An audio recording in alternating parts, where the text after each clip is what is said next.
প্রকৃতির মানুষ বড়ই অদ্ভুত। কেউ দুধ বিক্রি করে মদ খায়, আর কেউ মদ বিক্রি করে দুধ খায়।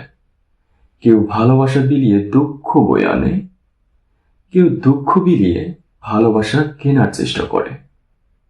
সত্যি কথা তো এইটাই, আমাদের মনুষ্যত্ববোধ দিন দিন এতটাই নিম্নের দিকে যাচ্ছে যে আমরা মানুষকে মানুষ মনে করি না। সবসময় নিজের স্বার্থকেই খুঁজে দেখি, নিজের স্বার্থকেই প্রায়োরিটি দিয়ে থাকি।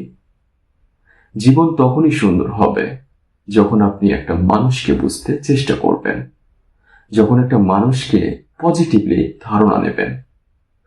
এতে আপনিও সম্মানিত হবেন, আপনিও সম্মানের আসনটি পেয়ে যাবেন।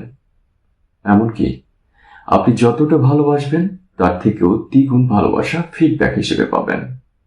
এটাই হচ্ছে আমাদের প্রকৃতির মূল কথা।